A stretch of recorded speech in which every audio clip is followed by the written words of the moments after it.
What's up, everybody, and welcome back to Ducks in Download. So in this review, we're going to be going over Yoda issue number 2. This has been an amazing read and a really refreshing view on what the Jedi were supposed to be, especially during the age of the High Republic, which is easily tying with the Old Republic as my favorite era. This comic is going to open with Yoda meeting with some of his other Jedi Masters on a station known as the Wheel, in orbit over a planet. While there, of course, Yoda continues to poke fun and have jests against Jedi Master Pratri Vetir, the constant naysayer in Yoda's little adventures abroad. Showing off some of his goods from Turak, Yoda produces what looks to be like a kalimba, as we would know on this planet, but a small instrument with metal rods that can be played by plucking the rods down over a type of tuning device. Of course, he's terrible at it, and they make a few jokes about it, but it's a lot of fun. This is Yoda that I absolutely adore getting to see. A Yoda that is extremely down to earth, is very about the people, and I'll give it, that is Yoda. That is what Yoda has always been.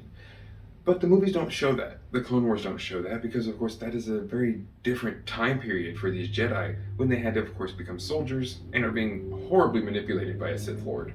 Alright guys, gotta take a quick second though, because there's another battle coming on, and it's against the naysayers and those that want to do harm to Star Wars. So, to help me fight them off, make sure to go down below, like, comment, share, and subscribe for more content and to help us defeat those who will take down Star Wars with their constant bickering.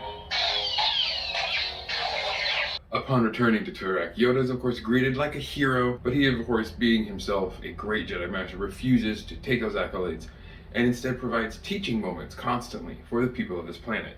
We get what seems to be like a montage where there is a giant watchtower being built and Yoda instructing the people of this tribe in the ways of self-defense and martial arts. Not only that though, he is inspiring them to be themselves and to be strong and to know that they have strength within their community. As always, in times of peace, there might just be a member of this tribe though that doesn't really care for Yoda and thinks that they don't even need him. But of course, even with this watchtower being built, the Cruel Khan aren't going to be a constant thorn in this tribe's side.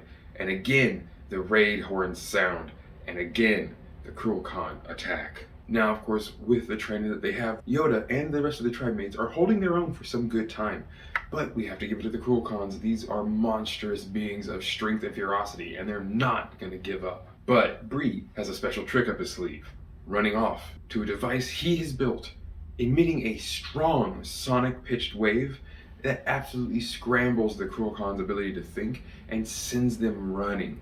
Those that can't are caught holding their ears and beaten to pulp. Now with this weapon, Bree feeling way more confident, the village begins to calm down but realizes Yoda's missing. They're not going to allow that to happen, and more than likely that was the whole point of the Cruel Khan raid. Well, Bree and a few others find a skiff loaded with guns and the coordinates back to the Cruel Khan's keep. And without hesitation, Bree and his friends set off to rescue Yoda. While Bree and his friends are infiltrating, we actually get to see what is happening though between the Cruel Khan leader and Yoda. He is demanding Yoda aid his people like he has helped those of Bree's tribe. In this moment, I became very aware that the Cruel Khan are raiding out of necessity.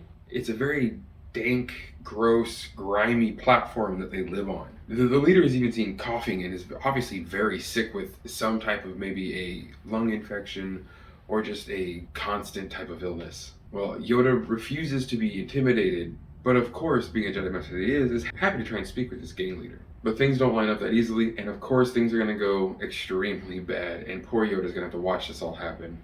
Bree comes in to find Yoda and to save him, holding his lightsaber with it. Before though he is able to fully save Yoda, he sees in the back what look to be Cruel Khan children, very hungry, really in need of help. Bree, not understanding what he's seeing though, thinks these are just other children the Cruel Khan may have abducted and are torturing. So, in a moment of rage, and seeing the leader come back, he plunges Yoda's lightsaber through the Cruel Khan leader. Yoda takes a brief moment at the end of the comic to reach out and feel sorrow and despair and suffering and worry about Bree.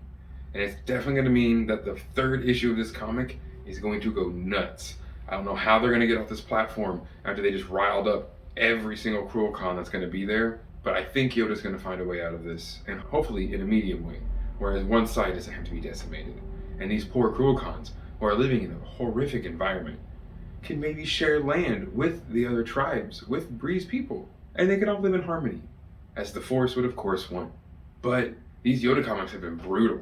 So who really knows what's going to happen? This could honestly end in a way that traumatizes Yoda and forces him to go into a hiatus of meditation and thinking. It's definitely an amazing comic, and I hope you guys pick it up and read it too. But if not, I'm happy to be here to help you get at least some good jotted notes down and a quick review. As in the comic itself, the art is of course top notch. Marvel Comics have been absolutely knocking things out of the park lately, and they're not going to stop with this one. There are so many bright colors and so many amazing shows of motion and action in these comics.